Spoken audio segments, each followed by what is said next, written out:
এখন আমি যে তোমাদের চ্যাপ্টারে সবমিট করাই দিলাম, তোমরা কি করবা? তোমরা কিতাবউদ্দিনের বই কিনবা, কিতাবউদ্দিনের বই ওটা খুলে করা শুরু করবা। যেগুলো দেখবা পড়াই নাই বা যেগুলো ওখানে ডিফারেন্ট সেগুলো নিজে করা ট্রাই করবা। কি বুঝতে পারছো কিনা? এটা যদি না করতে পারো পরীক্ষায় ভবিষ্যতে বড় ধরনের বাসার জন্য রেডি থাকবা। তুমি টেকনিক পারো, তুমি সলিউশন পারো, এটা কোনোভাবেই এনাফ না। এটা এনাফের ধারে কাছেও না যে তুমি জাস্ট এগুলা পারো। অনেক মানুষ এরকম আছে, স্টুডেন্ট আছে এরকম, যারা দেখা যাবে তোমার যখন তুমি দেখবা তাদের শুরু থেকে একদম বছরের শুরু থেকে একদম বছরের শেষ, বছর শুরু মানে তার কারিকুলাম, তার ক্লাস শুরু থেকে ক্লাস শেষ পর্যন্ত প্রত্যেকটা চ্যাপ্টারের প্রত্যেকটা ম্যাথের প্রত্যেকটা অংশ সুন্দরভাবে তার খাতায় নোট করা থাকে। এরকম স্টুডেন্ট প্রত্যেকটা বেঁচেই থাকে, সব কিছু তার নোট করা। সে ইসহাক স্যারের সব বইয়ের প্রশ্ন সলভ করছে, সে তপনেরও সব বই সব এক্সারসাইজ সলভ করছে, তার খাতার মধ্যে কোনো ঝামেলা নাই, সব সুন্দর করে নোট করছে সে। কিন্তু পরীক্ষার সময় যেটা হয়েছে সে ভালো করতে পারেনি। কেন? কারণ সে সবই নোট করছে কোনো না কোনোভাবে সলিউশন দেখে। বুঝছো? তুমি যখন নিজে চিন্তা করা ভুলে যাবা তখন কিন্তু ওই মাথা দিয়ে তুমি যত ইচ্ছা সলভ করে ফেলো, কোনো কিছু করা যাবে না। চিন্তা যে করতে পারে না সে দুনিয়া সব সলভ করলে কিছু করতে পারবে না। বুঝতে পারছো কিনা? এটা একটু ভালো করে মাথা রাখবা। সো যদি দেখো বাই চান্স আমি তোমাকে চ্যাপ্টারের সব ম্যাথ করাই দিছি, তোমার কাজ হবে অন্য বই থেকে বাকি সব ম্যাথ নিজে করা ট্রাই করা। বুঝতে পারছো? আর আরেকটা জিনিস একটু তোমাদেরকে আমি বলে রাখি, সেটা হচ্ছে তোমরা খেয়াল করবা বইগুলোতে এইভাবে টাইপ দেয়া থাকে। অসীম কুমার স্যারের বই দেখো অথবা কিতাবউদ্দিন স্যারের বইয়ে মেবি টাইপ দেয়া থাকে, আমি শিওর না আসলে থাকে কিনা। যে বইগুলোতেই টাইপ থাকে সেগুলাই আসলে খারাপ বই, এটা ভালো করে মাথায় রেখো। যে বইগুলোতে টাইপ থাকে না সেটাই ভালো বই, কিন্তু ব্যবসায়িকভাবে যে বইটা চলে বেশি বাজারে সেটা হচ্ছে টাইপ ওয়াইজ বইগুলো।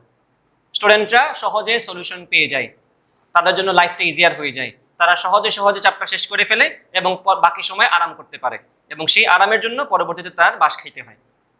কারণ তুমি একটু খেয়াল করো, তুমি যদি ভর্তি পরীক্ষায় যাও তোমার কি প্রশ্নে লেখা থাকে নাকি যে এটা সরল রেখা চ্যাপ্টার থেকে আসছে? বলে এটা কোন টাইপ থেকে আসছে? এটা অসীম কুমারের টাইপ 7 চ্যাপ্টার 3D এর টাইপ 2, এটা বলে দেবে?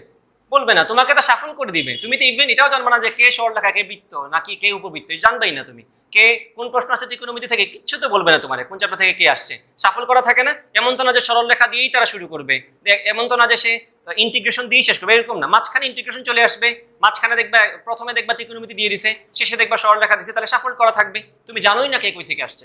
সেই যে জায়গাটা এখন যদি টাইপ দেখে দেখো এটাকে তোমার অভ্যাস নষ্ট করতেছে না, তুমি তো ওই জায়গায় আটকে যাবা। বুঝছো? টাইপ ওয়াইজ পড়াশোনা করাটা থেকে বের হওয়া লাগবে। এখন আমি এটা তোমাদেরকে পড়াই আমার জন্য সুবিধা, সে কারণে আমারও ব্যবসায়িকভাবে সময়টাকে আমার বাঁচাইতে হয়, কারণ এটা আমার বিজনেস। আমার বিজনেসে আমি লাভ বুঝতে হবে, তুমি তোমার লাভ বুঝতে হবে।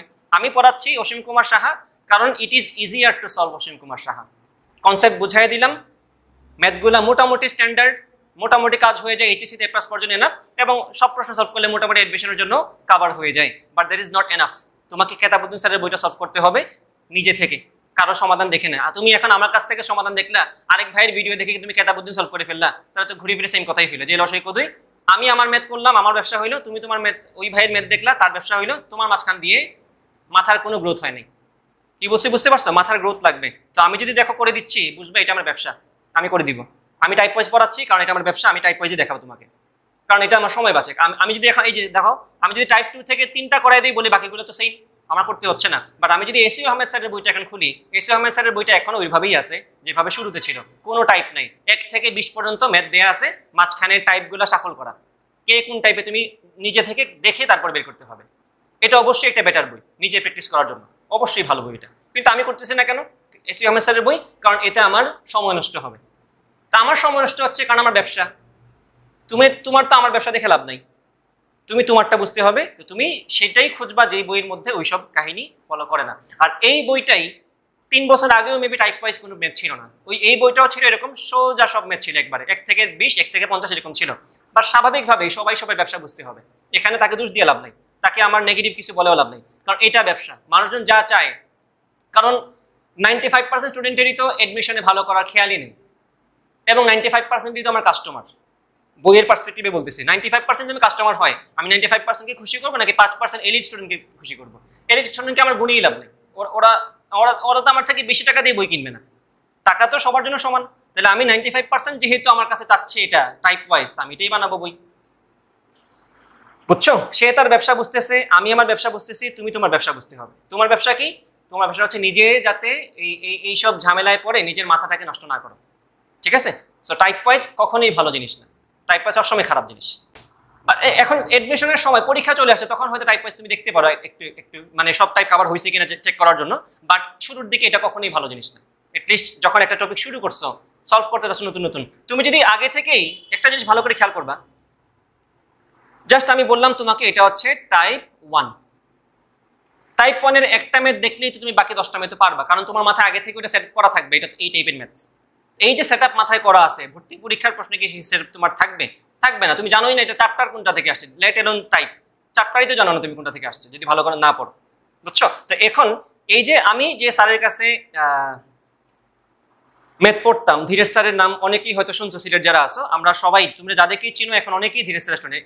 ইভেন এমসি কলেজের অনেক বড় বড় টিচার যারা, তারাও ধীরেশ স্যারের ডিরেক্ট স্টুডেন্ট, যাদেরকে তোমরা চিনো ভালো মতোই চিনো। রিয়াজ স্যার এমসি কলেজের প্রিন্সিপাল, উনিও ধীরেশ স্যারের স্টুডেন্ট। তো বুঝতেছো ধীরেশ স্যার কোন লেভেলের টিচার। উনি যখন আমাদেরকে ম্যাথ করাতেন, উনি একটা ধরো চ্যাপ্টারের ম্যাথ শুরু করছেন, চ্যাপ্টার মনে করো 3 এর মনে করো উনি করলেন 2 নম্বরের ম্যাথ, উনি মনে করে করলেন 2 এর 1। তখন বইগুলো তো ওইভাবে টাইপ ছিল না, তো উনি 2 এর 1 করাইছেন, 3 এর 4 করাইছেন, তারপরে বলছেন সেম এজ বলে উনি লিখে দিয়েছেন এইভাবে 15, 17 আর 53 3। এই যে জিনিসগুলা, এইটা কিন্তু উনি প্রত্যেকটা চ্যাপ্টারে করতেন, এবং আমি একটা চ্যাপ্টারেও এই জিনিসটা কখনোই খাতায় উঠাইনি, আমি দেখিও না এখানে কাহিনী কি। কারণ আমি তখন বুঝতে পারছিলাম, আমি যদি আগে থেকেই জানি এটা কোন টাইপ থেকে আসছে, আমার মাথা খাটানোর জায়গা থাকলো কই। আমি যদি ওই ম্যাথ দেখে ফিগার আউট করতে না পারি এটা কেমনে করতে হয়, আমার যদি আগে থেকে হিন্টস থাকে যেটা ওইটার মতো, তাহলে তো আমার মাথা অলরেডি এখানে কোনো কাজই করতেছে না, মাথার জায়গা থাকলো কই আমার যদি আগে থেকেই সাজেশন থাকে। আমি এটা কখনোই করি না। এটা আবার সেম কথা, এটা স্যারের কাজ, স্যারকে ওটা মেনটেন করতেই হবে। যেমন এটা আমার কাজ, আমি এখন তোমাদেরকে টাইপ ওয়াইজই পড়াতে হবে, কিছু কারণে আমার সময় বাঁচাতে হবে। বইয়েরও সেম কাজ, টাইপ ওয়াইজ দিতে হবে, কারণ তার ব্যবসা, বই বিক্রি হবে না তাইলে, বুঝছো কিনা? তো এই জিনিসগুলো আমি কখনোই করতাম না। এটার ফলশ্রুতিতে যেটা হয়েছে, আমার নিজে নিজে ম্যাথ করতে হয়েছে এবং সময় বেশি লাগছে সলভ করতে, এটার ফল আমি পরবর্তীতে পাইছি। এবং স্যার যখন ম্যাথ করাতেন ক্লাসে, জামিতে যখন করাতেন ক্লাসে, বেশিরভাগ ক্ষেত্রে দেখা যেত স্যার একটা ম্যাথ শুরু করছেন করানো, আমি স্যারের বোর্ড না দেখে নিজে থেকে ওই ম্যাথ সলভ করা ট্রাই করছি, এবং ম্যাক্সিমাম টাইম, এখানে কোনো হিরোইক কিছু হয় নাই, ম্যাক্সিমাম টাইম আমার ম্যাথ মিলতো না। এটা হচ্ছে কথা, মেইন কথা হচ্ছে এটা, ম্যাক্সিমাম টাইম ম্যাথ মিলতো না, এবং আমার খাতা জানা কথা বাকিদের মতো সাজানো গোছানো থাকতো না, আমার খাতা রাফ খাতার মতো হয়ে যেত। ধরো স্যার পড়াচ্ছে, আমি জাস্ট করতেছি, আমি আমার মতো করতেছি, স্যারের মতো করছি, দেখা গেছে আমার ম্যাথ মিলে নাই, তো মিলে নেই, স্যারের ম্যাথ শেষ, স্যার বোর্ড মুছে ফেলছে, আমার ম্যাথ আর উঠে নাই, আমার কি করার আছে? বাসায় গিয়ে আবার ট্রাই করছি, কখনো মিলছে কখনো মিলে নাই। এইভাবেই আমার খাতাটা পুরো এবড়ো থেবড়ো ছিল, বুঝছো? সো নোট খাতা বানানোর পার্সপেক্টিভে তুমি যদি এখন সমাধান দেখা শুরু করো, তাহলে কিন্তু লস তোমারই হবে, এটা মাথায় রেখে ভালো করে, ঠিক আছে? তো এই যে আমি নিজে নিজে ট্রাই করছি, এবং দেখা গেছে পরবর্তীতে ম্যাথমেটিক্সের 80% ম্যাথ আমি নিজেই বাসায় সলভ করতে পারতাম। এবং এটা যে খুব বেশি কঠিন কাজ না, সেটা তোমরা ভালো মতোই জানো। এটা এমন না যে আমার মেধা খুব বেশি, এটা এমন ব্যাপারটা হচ্ছে তোমার যদি ইচ্ছা থাকে, তোমরা নিজেরাই বুঝেছো এগুলো আসলে করা খুব বেশি কঠিন কাজ না, সহজ ম্যাথ এগুলো, আমি আগেই বুঝি এগুলো সহজ ম্যাথ। তো সহজ ম্যাথ যদি 80% নিজে থেকে না পারো, তাহলে তোমার তো ভর্তি পরীক্ষা ভালো করার কথা না, যদি নিজে থেকে 80% না করতে পারো। বোঝা গেছে? এটা মাথায় রাখবা। আর এই জিনিসগুলা সময়ের সাথে সাথে তোমার আস্তে আস্তে আপগ্রেডেশন হবে। তুমি প্রথম দিকে হয়তো নিজে নিজে করতে গেলে একটু স্লো হবা, প্রথম দিকে মনে হবে পারতেছি না, বাট আস্তে আস্তে তোমার মাথা কিন্তু আস্তে আস্তে গ্রো করতে থাকে। যেরকম জিমের মধ্যে মানুষজন ওই যে পুল আপ পুশ আপ করতে করতে প্রথম দিকে কিচ্ছু পারে না, আস্তে আস্তে দেখা যায় 3 মাস পরে দেখা যায় যাকে কয়দিন আগে তার সাপোর্ট দিতে হয়েছে, সেই দেখা যায় এখন 10-15টা পুল আপ দিয়ে দিচ্ছে একা একা। এটা কিন্তু হয় কেন? তার মাসলের মধ্যে ওই সিগন্যালটা পৌঁছায়, ব্রেইনের কাছে সিগন্যালটা পৌঁছায় যে আমার আরেকটু শক্তি দরকার, তখন মাসল আস্তে আস্তে বড় হয়। তো সে তো প্রোটিন খাইতে থাকে, এমনিতে প্রোটিন খায় মানুষজন সবসময়, কিন্তু তখন মাসলের মধ্যে আলাদাভাবে কোনো ওইটা প্রায়োরিটি থাকে না মাসলে যাওয়ার জন্য। বাট যখন সে পুল আপ পুশ আপ করতে থাকে, জিম করতে থাকে, তখন ওই মাসলগুলো থেকে সিগন্যাল যায় ব্রেইনের কাছে যে আমার প্রোটিন দরকার।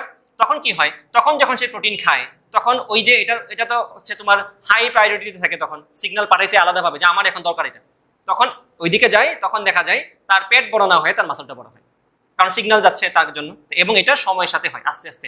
ব্রেইনের ক্ষেত্রে এক্স্যাক্টলি সেম কথা, ব্রেইনেরও কিন্তু মেমোরি আছে, ওটারও কিন্তু মাসল আছে, মানে ওই সেন্সে না, তুমি চিন্তা করো ব্রেইন আবার এমনি পাপায়ের মতো মাসল নিয়ে কাজ করছে এরকম না, বাট ব্রেইনেরও কিন্তু সেম কাহিনী।